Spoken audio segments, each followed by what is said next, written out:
Technically কাউকে Bangladesh bank লিখে দেওয়া যায় না। লিখে দেওয়া গেলে এস আলম গ্রুপকে বাংলাদেশ ব্যাংক লিখে দিতে বলতাম। আমরা যখন ছোট ছিলাম বাংলাদেশ ব্যাংকেও আরেকটা ব্যাংকের মতো মনে করতাম। যাই হোক, আমার মনে হয় সম্ভব হলে সরকার সেটাই করত।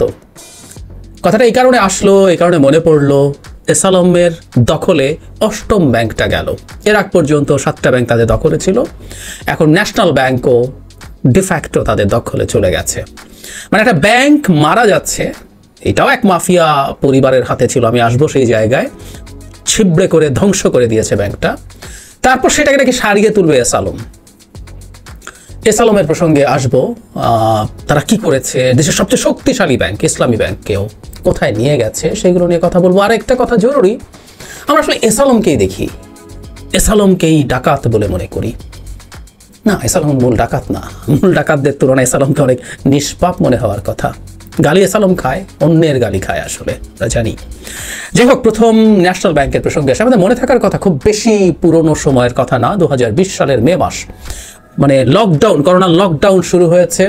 তখনও ইন্টেন্সিভ সময়টা ছিল। আস্তে আস্তে এটা মানুষ ভয় কেটে গেল, আস্তে আস্তে এটা থেকে বেরিয়ে আসলো মানুষ। কিন্তু মে মাসে সিরিয়াস লকডাউন ভীতি ছিল, সব কিছু বন্ধ ছিল। সে সময় দুই ভাই, রন হক শিকদার আর রিক হক শিকদার, শিকদার গ্রুপের এমডি এবং তার ভাই মিলে আরেকটা ব্যাংকের এমডি, এক্সিম ব্যাংকের এমডিকে গুলি করে হত্যা করতে গেছেন। উনি এবং আরেক কর্মকর্তাকে একটা বাড়িতে আটকে রেখেছিলেন। কারণ কি? কারণ তারা ঋণ নেবেন এক্সিম ব্যাংক থেকে, সেই ব্যাংকে তারা যে সম্পত্তি বন্ধক দিবেন, সেই বন্ধকটা তারা যে মূল্য বলছেন সেটা দেখাতে রাজি হচ্ছিল না এক্সিম ব্যাংক। খুব স্বাভাবিকভাবেই এটা হয়। আপনি যখন দেখবেন এটার ভ্যালু যা, আপনি তাই দেখানোর কথা। কিন্তু বাংলাদেশে এই ব্যাংক লুটেরারা, ইচ্ছাকৃত ঋণ খেলাপি বলি আমরা খুবই ভদ্র ভাষা, আসলে ব্যাংক ডাকাত, তারা ব্যাংক লুটপাটকারীরা এই কাজটাই করে। নামে মাত্র মূল্যের সম্পত্তিকে অনেক বড় মূল্য দেখিয়ে বিরাট ঋণ নেয়, তারপর যদি আপনার বন্ধকি সম্পত্তি নিয়ে নেয় কিছু আসে যায় না। এরা নিজের ব্যাংক থেকে একসময় নিয়েছে, পরবর্তীতে অন্যান্য ব্যাংক থেকে, এবং পারস্পরিক এক ধরনের যোগসাযোগ থাকে, নেক্সাস থাকে। কিন্তু এই পরিবারটার মাফিয়ার গিরির বোঝায় তাদের হ্যাডাম একটু বোঝানো দরকার। এই ঘটনা করার পর তারা পালিয়ে যান, তাদেরকে খুঁজে পাওয়া যায় না। তারপর জানা যায় তারা দেশের বাইরে চলে গেছেন। করোনা লকডাউনের সময় এয়ারপোর্ট বন্ধ, তারা দেশের বাইরে চলে গেছেন। পরে এটাও জানা যায় এয়ারপোর্ট দিয়ে তারা একটা চার্টার্ড বিমানে করে, বিমান ভাড়া করে নিয়ে গেছেন, অনুমতি নিয়েই গেছেন। আসলে একটা চার্টার্ড বিমানে আপনি উঠবেন, বিমানবন্দরের সবগুলো স্টেপ ক্রস করে যাবেন, অনুমতি ছাড়াতে হবে না। তারা অনুমতি পান, চলে গেলেন। ওখান থেকে অনলাইনে কোর্টে যোগাযোগ করেছেন, যেহেতু হত্যা মামলা ছিল, দেশে ফিরে এসছেন। একটা পর্যায়ে ফিরে আসার পর গ্রেফতার হন, কিন্তু গ্রেফতার হওয়ার 5 ঘন্টার মধ্যেই তারা জামিন পেয়ে যান। জামিন পেয়ে তা যা করার তাই করেন। ওনাদেরকে আসতে হচ্ছে একটু লোক দেখানো, অ্যারেস্ট তো করতেই হয়। জামিন পেয়ে গেছেন এবং এরপর থেকে আবারও এই ব্যাংক এবং ওনাদের যাবতীয় যা ব্যাংকটাকে খেতে শেষ করে দিয়েছেন। দেশের সবচেয়ে পুরনো ব্যাংকগুলোর একটা, সবচেয়ে বড়, মানে মূলধনের দিক থেকে সবচেয়ে বড় ব্যাংকগুলোর একটা। সো এরকম মাফিয়ার হাতে ছিল। সো ব্যাংক শেষ হবে। মোটা দাগে বেশিরভাগ ব্যাংকই এখন, এক সময় যে ব্যাংকগুলো ভালো ছিল এদের একটা বিরাট অংশ মাফিয়াদের দখলে চলে গেছে। নতুন নতুন ব্যাংক এসছে মাফিয়াদের হাতে, কোনো লাভ হয় নাই শেষ পর্যন্ত। সেই ব্যাংকগুলো ডুবছে। ন্যাশনাল ব্যাংকে বলা হয়েছিল সরকারের তথাকথিত মার্জার, যদি এগুলো মার্জার না, আমি আগে একদিন আলোচনা করে বলেছি এগুলো মূলত অধিগ্রহণ বা অ্যাকুইজিশন হচ্ছে, হোয়াট এভার। তারা রাজি হয়নি, পরে পর্ষদ ভেঙে দিয়েছিল, আরেকটা পর্ষদ হয়েছিল মাঝে, ইন্টারিম বলা হচ্ছিল, এটা একটু নাকি ভালোই করছিল, কিন্তু সেটাও ভেঙে দিয়ে নতুন যে পর্ষদ তৈরি করা হলো, তাতে ডিফ্যাক্টো এটা এস আলমের হাতে চলে গেল অষ্টম ব্যাংক। মানে যিনি আর সব ব্যাংক শেষ করে দিয়েছেন, মানে সর্বশেষ যে 3টে ইসলামী ব্যাংক তার হাতে গেল। এর মধ্যে ইসলামী ব্যাংক বাংলাদেশও ছিল, যে ব্যাংকটা ইন অল দ্য ইন্ডিকেটরস দেশের সবচেয়ে শক্তিশালী ব্যাংক, আমানত, প্রফিট, তারপরে মন্দ ঋণের নিচু হার, এরকম নানান ইন্ডিকেটর আপনি যদি বিবেচনা করেন, সেই ব্যাংকটাও মূলধন ঘাটতিতে পড়েছে। সেই ব্যাংকটাও বাংলাদেশ ব্যাংক থেকে বিভিন্ন ফর্মে টাকা ধার করে চলেছে। যদিও যে ফর্মে টাকা ধার করেছে একটা ইসলামী শরিয়া ভিত্তিক ব্যাংকের, সেভাবে টাকা নেওয়ার কোনো স্কোপ ছিল না, but they had to, otherwise এটা চলতে পারছিল না। ওই ব্যাংক থেকে কিভাবে 1 মাসে হাজার কোটি টাকা তুলে নেওয়া যায়, 1 মাসে। ইসলামী ব্যাংকে ভয়ঙ্কর নভেম্বর নামে একটা রিপোর্ট করে প্রথমত দেখিয়েছে, এবং কিভাবে বেনামে অতি তুচ্ছ ঠিকানাহীন অতি সাধারণ মানুষ, অতি গরিব মানুষ, নিম্ন মধ্যবিত্ত মানুষের নাম দিয়ে শত কোটি টাকা তুলে নেওয়া হয়েছে, সেই রিপোর্টও আমাদের সামনে এসছে। এবার ন্যাশনাল ব্যাংক এই ব্যাংকেও তারা এসছেন, এই ব্যাংকের আরও ছিটে ফোটা যা বাকি আছে সেগুলো তারা খাবেন, এতে কোনো সন্দেহ নয়, সেই কারণেই এসছেন।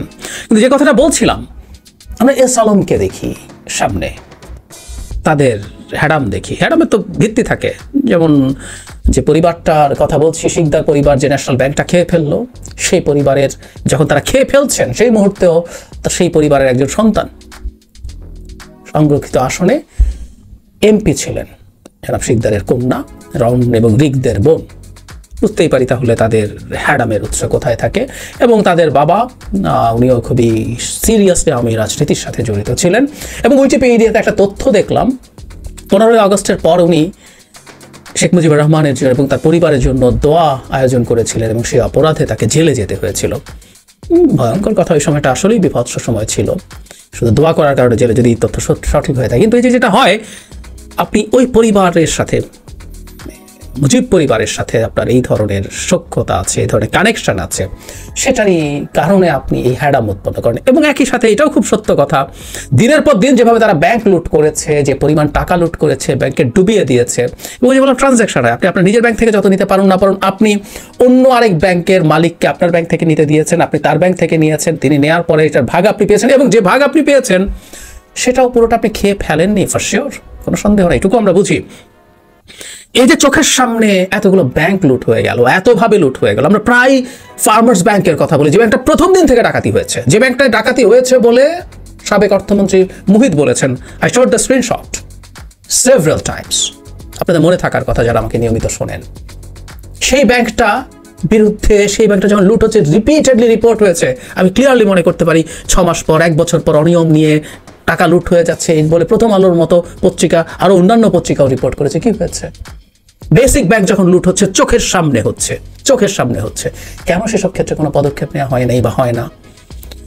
প্রথম আমাদের মনে থাকার কথা, হলমার্ক আসার পরে শুরু হলো, হলমার্ক কেলেঙ্কারি হলো, 3000 কোটি টাকা, কিছুই না, পিনাট, ঠিক আছে, খেলো। এরপর একটার পর একটা হতে থাকলো, একটার পর একটা ব্যাংক, একটার পর একটা গ্রুপের কথা, ক্রিসেন্ট গ্রুপ, বিসমিল্লাহ গ্রুপ, একটার পর একটা লুট হলো, চোখের সামনে হলো, আস্ত ব্যাংক ধ্বংস হলো চোখের সামনে। চোখের সামনে লুটপাটকারীরা ঘুরে বেড়ালো, ঘুরে বেড়ায় এখনো। আব্দুল হাই বাচ্চা বসে একটু গা টাকা দিয়েছে, কিন্তু উনি দেশে ছিলেন, দীর্ঘদিন ঘুরে বেড়েছেন, কিছু হয়নি। কিন্তু জনাব মহিউদ্দিন খান আলমগীর, তার ব্যাংকের, তার সাথে জড়িত আরেকজন জনাব চিশতি, তিনি জেলে আছেন, কিন্তু জনাব মহিউদ্দিন খান আলমগীর বহাল তবিয়তেই আছেন, উনি চেয়ারম্যান ছিলেন, জাস্ট ওনাকে পদ থেকে সরে যেতে হয়েছে, নাথিং মোর দ্যান দ্যাট। এই যে যাবতীয় লুটপাট হয়, সেটা যেই করে থাকুন না কেন, একটা অংশ অবশ্যই তার কাছে যায়, কোনো সন্দেহ নাই, কিন্তু বাটোয়ারা হয়। এস আলম আজকে যে পরিমাণ টাকা করেছে, যে পরিমাণ টাকা লুট করেছে ব্যাংকগুলো থেকে বা অন্যান্য ক্ষেত্র থেকে, তার হিস্সা তো অন্যান্য কোথাও যায়, খুব গুরুত্বপূর্ণ জায়গায় যায় নিশ্চয়ই। সে কারণে তাদের এত সক্ষমতা, কোনো রকম কোনো তদন্ত, কোনো রকম কোনো বিচার কিছু আসে যায় না। এমনকি তাদের ব্যাপারে সিরিয়াস তথ্য যখন বেরিয়ে যায়, আগেও কথা বলেছি, যোগ করি আজও, ডেইলি স্টার অত্যন্ত চমৎকার একটা ইনভেস্টিগেটিভ রিপোর্ট দিয়ে দেখিয়েছে কিভাবে 1000 কোটি টাকা পাচার করেছে বিদেশে, উইথ দ্য ডকুমেন্টস, কিভাবে ভুয়া কোম্পানি খুলে খুলে এগুলো করা হয়েছে। হাইকোর্ট এই ব্যাপারে একটা রুল জারি করেছিল এই তদন্ত রিপোর্ট দেওয়ার জন্য 2 মাস বা 3 মাসের মধ্যে, এবং রুল জারি করেছিল কেন 3টা সংস্থা, Dudok, BFIU, Bangladesh financial intelligence unit এবং বাংলাদেশ ব্যাংক দায়ী হবে না, কারণ তারা কেন সঠিকভাবে তদন্ত করেনি। এরপর আপিল বিভাগে সেটা নাকচ হয়ে যায়, যদিও এই নাকচ মানে এই না তদন্ত করা যাবে না, আপিল বিভাগ বলেছে এই হাইকোর্টের রুলটা তারা নাকচ করছেন, বাতিল করছেন, কিন্তু দুদক, তার তো জুরিসডিকশন আছে, এই টাকা পাচার বা এইসব ক্ষেত্রে তারা তাদের তদন্ত করবে।